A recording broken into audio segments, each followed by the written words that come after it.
আমাদের মতো একজন সাধারণ মানুষ, দোষে গুণে রক্তে মাংসে পাপে পুণ্যে ভুলভ্রান্তিতে মানুষ, নবীর মধ্যে যেই এলমে গায়েব আছে, যেই বিদ্যা আছে, যেই জ্ঞান আছে, এটা পাগলের মধ্যেও আছে, শিশু বাচ্চাদের মধ্যেও আছে, জীব জানোয়ারের মধ্যেও আছে। বলে নাউযুবিল্লাহ মিন হাকাযালিক। এই দেওয়ালের বাহিরে কি আছে নবীজি এই ইলমের খবর বলতে পারে না। এগুলো দেওবন্দের যে আকাবিরদের মধ্যে একজন মুরব্বী কাসেম নানতবি, তার কিতাব তাহজিরুন নাসের মধ্যেও আছে, আশরাফ আলী থানবী তার পুস্তকের মধ্যেও আছে। আবার এই যে বর্তমান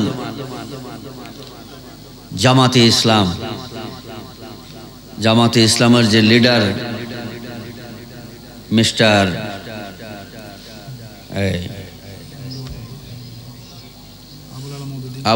বাংলাদেশের গোলামে আজম, তার পুস্তকের মধ্যেও আছে। আবুল আলা মওদুদি তো সে পাকিস্তানের, ওদেরই প্রোডাক্ট হইল গোলাম আজম। তো এই তাদের বইয়ের মধ্যে এই কথাগুলো আছে। তো বাজি এই কয়েকজনের নাম যাদের নাম বললাম, এরা কি হিন্দু আপনাদের কাছে মনে হয় না মুসলমান? মুসলমান। আমরা যেরকম নামাজ পড়ি, রোজা রাখি, হজ যাকাত, টুপি দাড়ি পাগড়ি, ডেলাকুলো ফর্দা ফুসি দাবা কাবা জুব্বা আমাদের মধ্যে আছে, তাদের মধ্যে এগুলো আছে। কিন্তু তারা তো নবীজির জন্য জীবন দিবে দূরের কথা, নবীজির এই শান আজমতের বিরুদ্ধাচরণ করছে। আর সুন্নি জামাতের মধ্যে আশিক রাসূলদের মধ্যে এমন মানুষ আছে যারা নবীজির জন্য জীবন দিতে কি প্রস্তুত আছে কিনা? এই দুইটা পার্থক্য কেন দেখেন। এই সুন্নি উলামায়ে কেরাম, সুন্নি আশিকিন জাকিরিন মুরিদিন মুহিব্বিন যারা আছে, তারা নবীজির সম্মানগুলো শুনে। আর এই বাতিল ফিরকা যারা, তারা নবীজির সম্মান প্রকাশ করা, বলা, এটাকে বেদাত বলে, মানে বলাই যাবে না। আল্লাহ পাক জানতেন যেমন একটা সময় আসবে যখন সাহাবায়ে কেরাম আমার নবীকে দেখেছে, কিন্তু হুজুর পাক সবসময় থাকবেন না। 63 বছর পরে আর কেউ নবীজিকে দেখবে না। কিয়ামত পর্যন্ত নবীজি জাহিরি অবস্থায় থাকবেন না। তখন নবীজির প্রতি মহব্বতটা কিভাবে আসবে? সাহাবায়ে কেরাম নবীজিকে দেখেছেন, তিনির মুজেজা দেখেছেন, সশরীরে তিনি সোহবত অবলম্বন করেছেন, যার জন্য দয়াল নবীজির জন্য খুব প্রেমিক ছিলেন। কিয়ামত পর্যন্ত যত মুসলমান আসবে তারা তো হুজুর পাককে দেখবে না, তো প্রেমিক হবে কিভাবে, কি দিয়া? একটা কথা মনে রাখবেন, আমি বারবার বলি, সব জায়গায় বলি, যে আল্লাহর ওলি হওয়ার জন্য দুইটা জিনিসের কথা আল্লাহ কোরআন শরীফে বলছেন। একটা হলো মহব্বত আর একটা হলো ইবাদত। এই মহব্বত আর ইবাদত যার মধ্যে থাকবে, আল্লাহ বলেন সে আমার ওলি হয়ে যাবে। মাবুদ ফরমান লা খাউফুন আলাইহিম ওয়ালা হুম ইয়াহজানুন, দুনিয়া আখিরাতে তার কোনো ভয় দুশ্চিন্তা থাকবে না। বরং আমি আল্লাহর বন্ধু হয়ে জিন্দেগি করবে, বন্ধু হয়ে কবরে যাবে, কবর বেহেশতের বাগান হয়ে যাবে। এটা যে কোনো পুরুষ হোক, সে রিক্সা চালাক, ভ্যান চালাক, সুইফারের কাজ করুক, যে কোনো পর্যায়ের ব্যক্তি হোক, যে কোনো পর্যায়ের মা হোক, সে আল্লাহর ওলি হবে শুধু দুইটা জিনিসের দ্বারা। এটা খুব সহজ। একটা হলো নবী পাককে মহব্বত করবে, আর একটা হলো ইবাদত করবে, নবীর পাকের রঙে রঙিন হবে, নামাজ, রোজা, হজ, যাকাত, পর্দা ফর্সিদা, পাক পবিত্রতা, এগুলো মেনটেন করবে। হুজুর পাকের মহব্বতই আল্লাহর মহব্বত। কাজেই এক নবী পাকের মহব্বত, আর এক হলো ইবাদত। দুই জিনিস যার মধ্যে থাকবে, আল্লাহ তাকে ওলি বলছেন, আল্লাহ পাক তাকে আল্লাহর বন্ধু বলে ঘোষণা দিয়েছেন। তো এখন কথা হলো, আল্লাহ তো জানে যে নবীজিকে যারা দেখেছে, দেখে মহব্বত অর্জন হয়েছে। আমি আপনাদেরকে বারবার দেখি, এই জন্য আপনাদের প্রতি আমার একটা মহব্বত আছে। আপনারা যারা আমাকে বারবার দেখেন, আমাকেও আপনারা একটা মহব্বত করেন। আর মহব্বতের তাগিদেই আইসা পড়ি। এখন তো আমি প্রোগ্রাম একেবারেই একদম কম করি। এই যে কি বলে চাঁদপুরে এক প্রোগ্রাম, আজকে 4 বছর যাবৎ তদবির করতেছে, যাইতে পারতেছি না। কারণ যে ব্যক্তি আগে 20 বছর আগে প্রোগ্রাম করাইতো, নিজামুদ্দিন চৌধুরী, ও আশিক রাসূল ছিলেন, ওনারা 3 ভাই মারা গেছে আমাকে নিত। তো ওনারা বিদায় হওয়ার পরে ওই এলাকায় সুন্নি আছে প্রচুর, কিন্তু কাউকে আমি চিনি না, এই জন্য প্রোগ্রাম আর রাখা হইতেছে না। তো চিনি না, চিনার মধ্যে জানার মধ্যে একটা মহব্বত হয় না বাজে। তো আপনারা তো আমি চিনি, এখানে যারা দাওয়াত করে আমি চিনি। এই যে আঙ্গুর বাজি আছে, ডাক্তার সাহেব আছে, যা আজকে যে বাজের এখানে আছি, এরকম আমার এই যে মাহমুদুলের বাপ আছে, অনেকেই আছে। একটা মহব্বতের কারণে মানুষ অনেক কিছু ত্যাগ দেয় না বাজে। সাহাবায়ে কেরাম নবীজিকে মহব্বত করেছেন, দেখেছেন, জীবন ত্যাগ দিয়েছেন। আমরা তো হুজুর পাককে দেখি নাই, তো হুজুর পাকের মহব্বত আমাদের অন্তরে কি দিয়ে আসবে? কি দিয়া সেই মহব্বত আসবে? কাজেই আল্লাহ তাবারাকা ওয়া তাআলা কিয়ামত পর্যন্ত সমস্ত মানুষের মহব্বত যেন নবীজির প্রতি তৈরি হয়, সৃষ্টি হয়, এই জন্য কোরআন শরীফে বেশ কিছু গুণের আলোচনা করেছেন। আল্লাহ কোরআন শরীফে অনেকগুলো গুণের আলোচনা করেছেন। নবীজির গুণ, কার গুণ? নবীজির গুণ। এই নবীজির গুণগুলো যখন মানুষ শুনবে, তখন মানুষ নবীজিকে মহব্বত করবে, নবীজির প্রতি আকৃষ্ট হবে, আসক্ত হবে। এই গুণগুলো যখন শুনবে, এই গুণগুলোর মধ্যে মানে একটা গুণ হলো নবীজি আল্লাহর নূর। গুণগুলোর মধ্যে কোরআন শরীফে আরেকটা গুণের বর্ণনা করছে যে নবীজি হাজির ও নাজির। গুণগুলোর মধ্যে কোরআন শরীফে আরেকটা গুণের কথা আসছে যে নবীজি খাতামুন নবী, শেষ নবী। এই গুণগুলোর মধ্যে আরেকটা গুণের আলোচনা আসছে, নবীজি গায়েবের খবরদাতা, হায়াতুন নবী। কোরআন এবং হাদিসে এরকম হাজার হাজার নবীজির গুণ আছে। তো আজকে যেই গুণগুলোর আলোচনা করলে এক শ্রেণীর মৌলবীর শরীরে আগুন জ্বলে, এবং এই গুণগুলো আলোচনা যারা করে তাদেরকে বেদাতি বলে, গুণগুলো বলাই যাবে না। তো এদের মধ্যে ইশকে রাসূল তৈরি হবে কি দিয়া? এই জন্য মহব্বত আর ইবাদত দুই জিনিসের জন্য, এই দুইটা জিনিস যেন মানুষের মধ্যে কিয়ামত পর্যন্ত কায়েম থাকে। আর মহব্বত তৈরি হওয়ার জন্য কোরআন শরীফে নবীজির বেশ কিছু গুণের আলোচনা করেছে। এই গুণের মধ্যে একটা গুণ হলো নবীজি গায়েবের খবরদাতা। নবীজি কিসের খবরদাতা? গায়েবের খবরদাতা। আমি কদিন আগে আপনাদের ফানিশ্বর এই আসলাম রেজবি, মঈনুদ্দিন শাহ রেজবি, খরিয়ালা, তাদের এখানে আসছিলাম। হাজির নাজিরের উপর কিছু দলিলাদিল্লাহ আমি উপস্থাপন করেছিলাম। ওইটা এলাকা তো কাছাকাছি, তো আমি গায়েবের উপর দুইটা কথা বলতেছি। নবীজি গায়েবের খবরদাতা, এগুলো হলো আকীদার বিষয়। এগুলো কিসের বিষয় বাজি? আকীদার বিষয়। আপনি নবী মানবেন, নবীজি গায়েব জানেন, এটা মানবেন না, না, নবী মানা হইল না। আপনি নবী মানবেন, নবী হাজির নাজির, এটা মানবেন না, না, নবী মানা হবে না। আপনি নবী মানবেন, নবীজি নূর মানবেন না, না, নবী মানা হবে না। আপনি নবী মানবেন, নবী খাতামুন নবীন, এটা আপনি মানবেন না, নবী মানা হবে না। হুজুর সাল্লাল্লাহু তাআলা আলাইহি ওয়াসাল্লামকে মানতে হলে মান আমানা বিহি ওয়া কুল্লু সিফাতিহি ফাহুয়া মুমিনুন, নবী এবং নবীর যাবতীয় গুণ সহ নবীজিকে মানার নাম ঈমান। সুবহানাল্লাহ। আপনার বাবার 5টা গুণ আছে। কয়টা গুণ? যে তিনি খুব সৎ মানুষ এবং ন্যায়পরায়ণ মানুষ, কারো পক্ষপাতিত্ব করেন না, ন্যায্য কথা বলেন। তারপরে উনি অত্যন্ত সত্যবাদী। তারপরে তিনি কখনো কারো হক নষ্ট করেন নাই। তারপরে উনি ফরহেজগার মানুষ, মুত্তাকি মানুষ। এই 5টা গুণ আছে আপনার বাবার। এই 5টা থেকে আপনি 4টা মানেন আর একটা মানেন না। কটা মানেন? 4টা মানেন, শুধু একটা অস্বীকার করেন।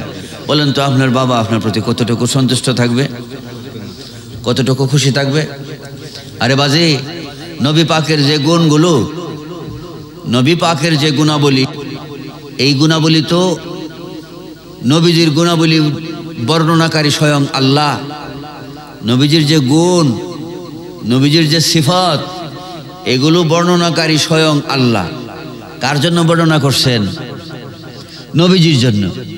কে বর্ণনা করছেন? আল্লাহ বর্ণনা করছেন। কার জন্য বর্ণনা করছেন? নবীজি আল্লাহর নূর। কে বর্ণনা করছেন? কার জন্য বর্ণনা করছেন? এই অন্ধের দলের এটা বোঝে না। নবীজি হাজির ও নাজির। কে বর্ণনা করছেন? কার জন্য বর্ণনা করছেন? নবীজির জন্য। মাহু আলাল গায়বি বিদানিন, নবীজি গায়েবের খবরদাতা। বর্ণনাকারী কে? কার জন্য বর্ণনা করছেন?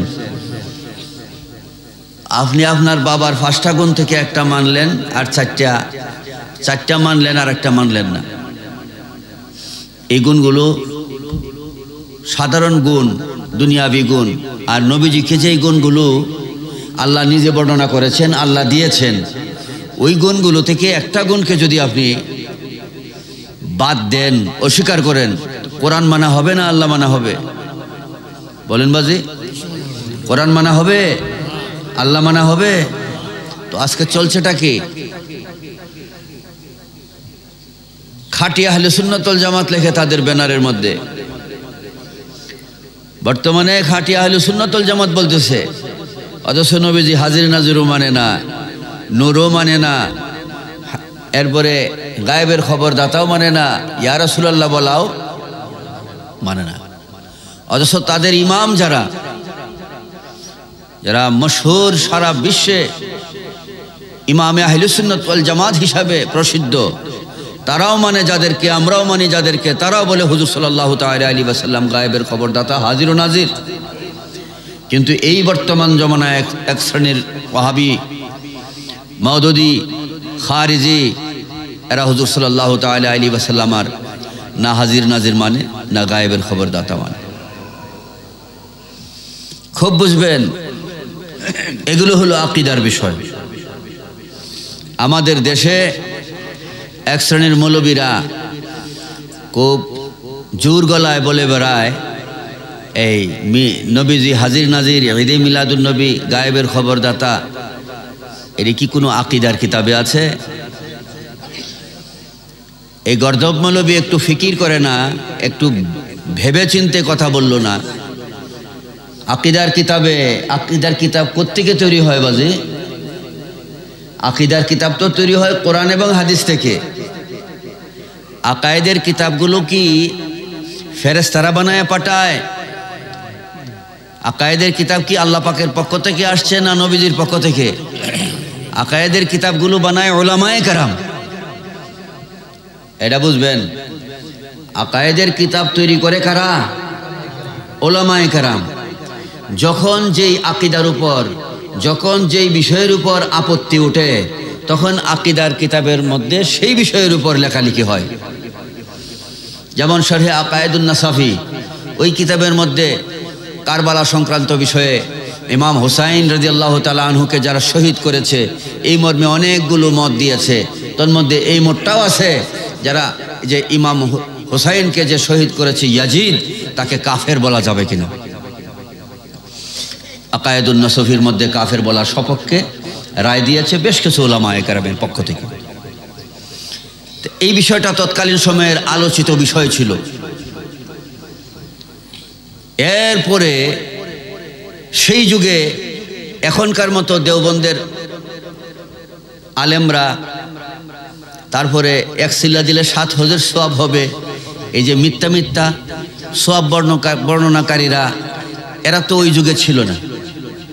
সেই যুগে ছিল ফিকহে আকবর যেই যুগে হয়েছে, সেই যুগে কি তারা ছিল? তো তাদের কথা কিতাবের মধ্যে কিভাবে আসবে? সেই যুগে, যেই যুগের কথা বলতেছেন, আকায়েদের কিতাব যারা লিখেছে, তাদের যুগে ঈদে মিলাদুন নবীর বিরুদ্ধচারণকারী কেউ ছিল না। তাদের যুগে নবীজি হাজির নাজির, এটার বিরুদ্ধচারণকারী কেউ ছিল না। ওই সমস্ত ইমামদের যুগে নবীজি গায়েব জানে, নবীজি নূর, এগুলোর বিরুদ্ধচারণকারী কেউ ছিল না। কাজে এইগুলোর উপর লেখালেখির তো কোনো প্রয়োজন হয় নাই। যুগের আলোকে যেটা প্রয়োজন সেটার সমাধান কোরআন শরীফে আছে।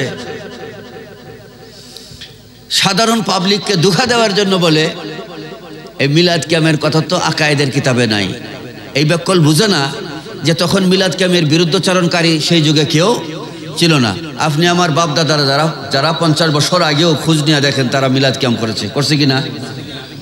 হ্যাঁ, তো 300-400 বছর আগে যখন আকীদার কিতাব লেখা হয়েছে তখন কি মিলাদ কিয়ামের বিরুদ্ধচারণকারী ছিল? তো ছিল না, তো এই বিষয়ে লেখালেখি করবে কেন? তো তারা সাধারণ পাবলিককে ধোঁকা দেওয়ার জন্য বলে বেড়ায় যে আকীদার কিতাবে তো এই সমস্ত কোনো কথা নাই, হাজির নাজিরের কথা নাই, আকীদার কিতাব তো মিলাদ কিয়ামের কথা নাই, কাজেই এই মিলাদ কিয়াম নিয়ে এত দৌড়াদৌড়ি কেন করতে হয় যে কথা আকীদার কিতাবে নাই?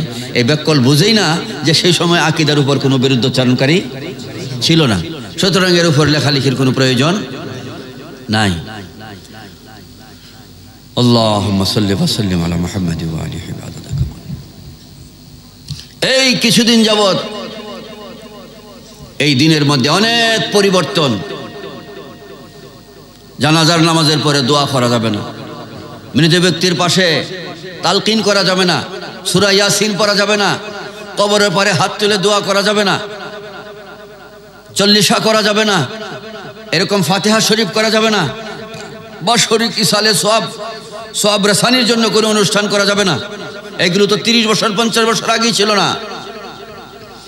নামাজের পরে হাত তুলে দোয়া করা যাবে না। এই ধর্মের মধ্যে এত পরিবর্তন, এটা তো আপনি আমার চোখের সামনে হচ্ছে।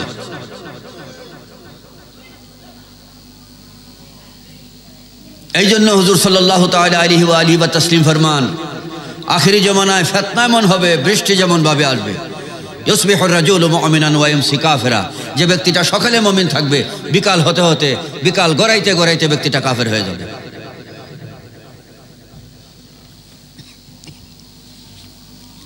বাজি আমি সকল উলামায়ে কেরামের কাছে আবেদন নিবেদন করব, এখন কিচ্ছার যুগ নাই, আপনারা একটু কিতাব পড়ে পড়ে কিতাব থেকে হক কথা বলা প্রয়োজন। কারণ এখন ঈমান লুটে নিচ্ছে। আমি এমন অনেক জায়গায় দেখেছি বাবা সুন্নি ফুত ওয়াহাবি হয়ে গেছে। আর এখন এই যে আজকে আমার এই বাজে যে একটা মাহফিল সাজাইছে, এখানে 20-50 হাজার টাকা খরচ করে একটা মাহফিলের ইন্তজাম করছেন। ওনাদের এই মাহফিলে আসা দরকার নাই, কারণ এই মাহফিল ওনাদের পকেটে আছে। আপডেট মৌলবি পাচ্ছে, চাপ দিলেই মৌলবি পাবে, ক্লিক করলেই কি পাবে? ডিজিটাল মৌলানা পাওয়া যাবে। ওখানে তারা ডিজিটাল ফতোয়া পাচ্ছে। আরে বাজি, আপনি বাজারে যান একটা মাছ কেনার জন্য, মাছটা আপনি ক্রয় করবেন, খুব ভালো করে টিপাটিপি করে দেখেন যে এটার মধ্যে ফরমালিন আছে কিনা, এটা 1 নম্বর না 2 নম্বর, এরকম খুব ভালো করে দেখে শুনে যে মাছটা মরছে কবে, যদি মরে গিয়ে থাকে তো মরছে কবে, এরকম অনেক কিছু দেখে শুনে আপনি একটা মাছ ক্রয় করেন। তারপরে বাসায় না আয়না এটাকে খেয়ে ফেলেন, পাক করে খেয়ে ফেলেন। পেটে কয় মাস থাকে বলেন তো? পেটে এই মাছটা কতদিন থাকে?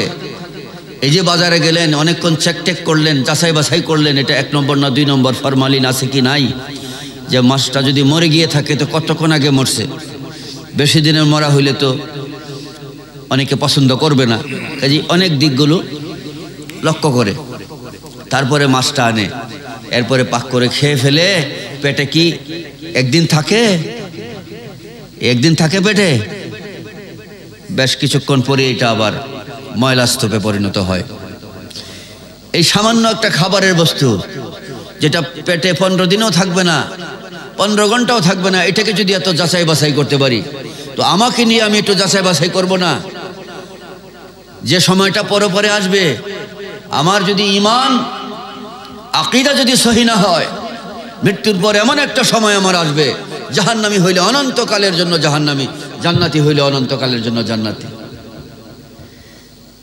হিসাবের দিন, হিসাব যখন সম্পন্ন হয়ে যাবে, জাহান্নামীরা জাহান্নামে, জান্নাতীরা জান্নাতে, তখন এই মৃত্যু নামক একটা যে অস্তিত্ব আছে, সেই মৃত্যু নামক অস্তিত্বটাকে একটা ভেড়ার সুরত দেওয়া হবে এবং সেটাকে জবাই করে দেওয়া হবে।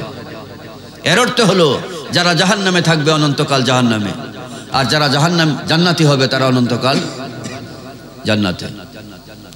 সেই দিন তো বাজি কারো মৃত্যু হবে না। তো সেই দিনটার জন্য আপনি ডিজিটাল মোবাইল থেকে আপনি দিন গ্রহণ করে ফেলবেন, আপনি যাচাই করবেন না? আপনি কোন পথে আছেন, আপনার কোন পথে মৃত্যু হবে, এটা আপনি যাচাই করবেন না? হ্যাঁ আমার ভাইও, যেখানে আল্লাহ তাবারক ওয়া তাআলা নবীজিকে আল্লাহর নূর বলেছেন, কে বলেছেন নূর? তো আল্লাহ বলেছেন নূর, তো আপনি কে নূরের বিরুদ্ধচারণকারী? আজকে নবীজি আল্লাহর নূর, এটার বিরুদ্ধচারণ কে করে? হিন্দুরা, খ্রিস্টানরা করছে, বৌদ্ধরা করছে, কারা করছে বলেন বাজি? এই এক শ্রেণীর মুসলমান। নবীজি হাজির ও নাজির, গায়েবের খবরদাতা, এই বিরুদ্ধচারণ হিন্দুরা করতেছে না এক শ্রেণীর মুসলমান? তো নবীজি হাজির নাজির গায়েবের খবরদাতা, এই বর্ণনা করেছেন কে বলেন? কে করেছেন?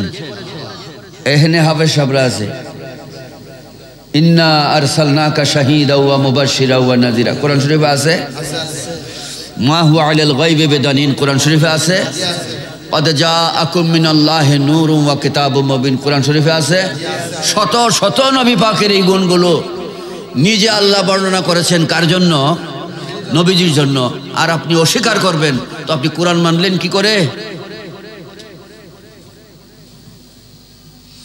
এই জন্য তাদেরকে হুজুর সাল্লাল্লাহু তাআলা আলাইহি ওয়াসাল্লাম এই বাতিল ফিরকা সম্পর্কে ফয়সালা দিয়েছেন, ইয়াকুম ওয়া ইয়াহুম, তাদেরকে দূরে রাখো, তাদের থেকে দূরে থাকো।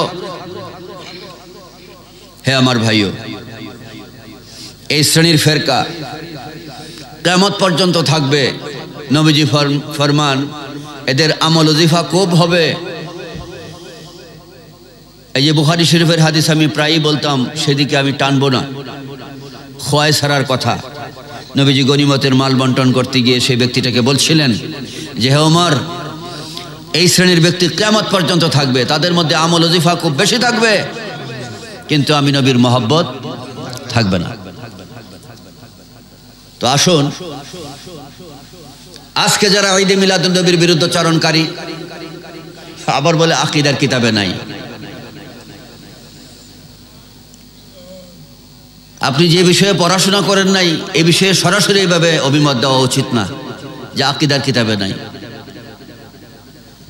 কোরআনে আছে কিনা সেটা দেখবেন, হাদিসে আছে কিনা সেটা দেখবেন। আকীদার কিতাব তৈরি হয় যুগের আলোকে, যুগের মতানক্যের আলোকে তৈরি হয় আকীদার কিতাব।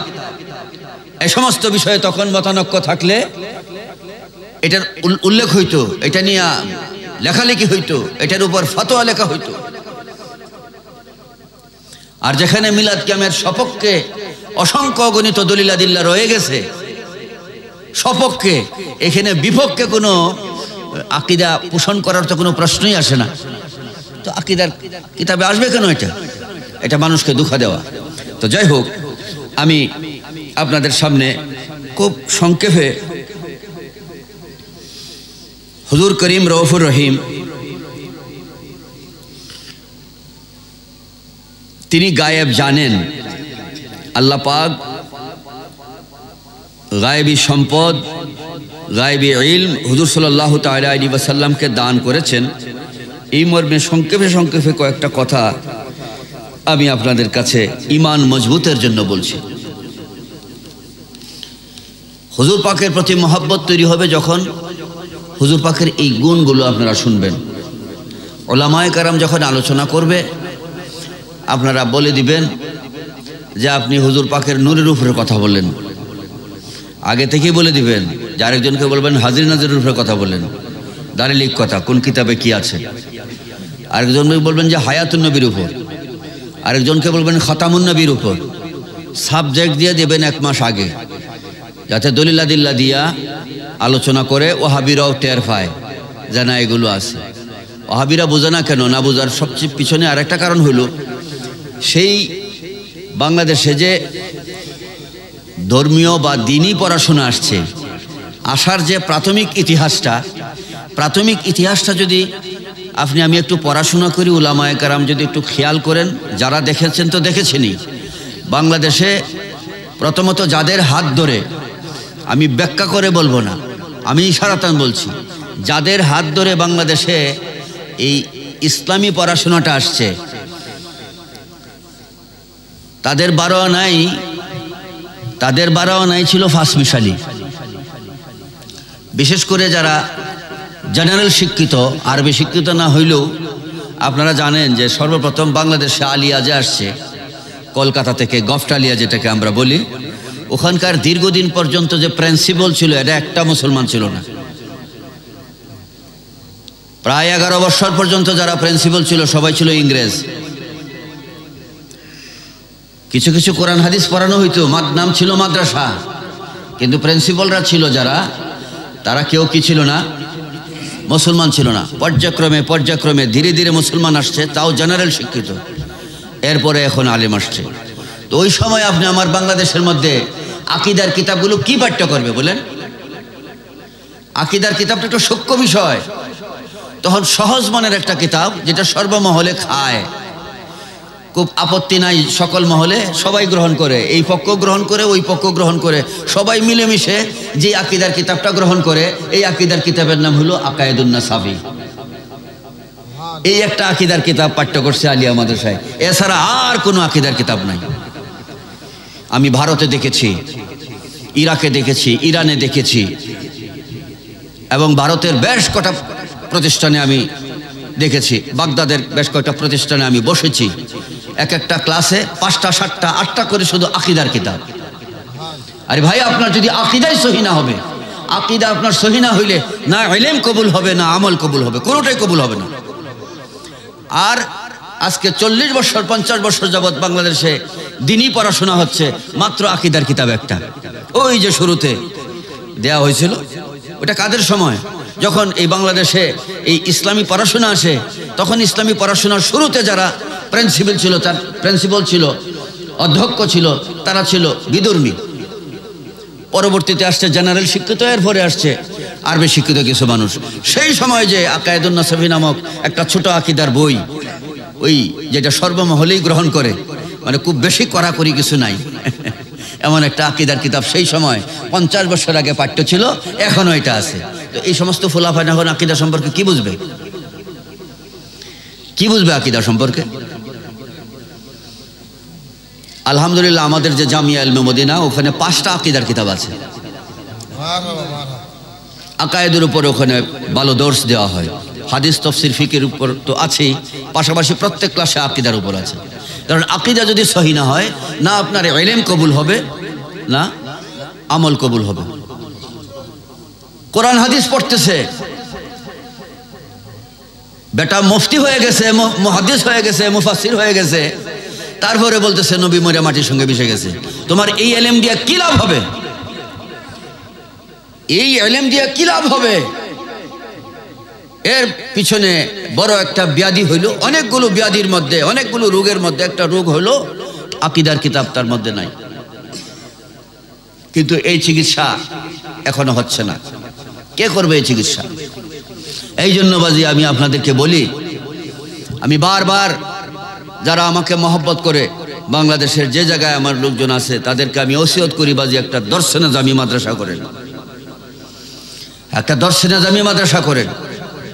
এই মাদ্রাসা করার প্রয়োজনীয়তাটা এখনো আপনারা বুঝতেছেন না। ওই দিন বুঝবেন যেদিন এই আমাদেরকে দাওয়াত করবেন, দেখবেন যে মাহফিলের 2 দিন আগে বন্ধ হয়ে গেছে। কিছু কিছু তো আরো বেশ কিছুদিন আগে থেকে শুরু হয়েছে। আরো অনেক অন্ধকার পরিবেশ সামনে আমরা দেখতে পাবো। এটা হলো আমরা সচেতন হওয়ার অভাবে। এখনো সচেতন হওয়ার সুযোগ আছে।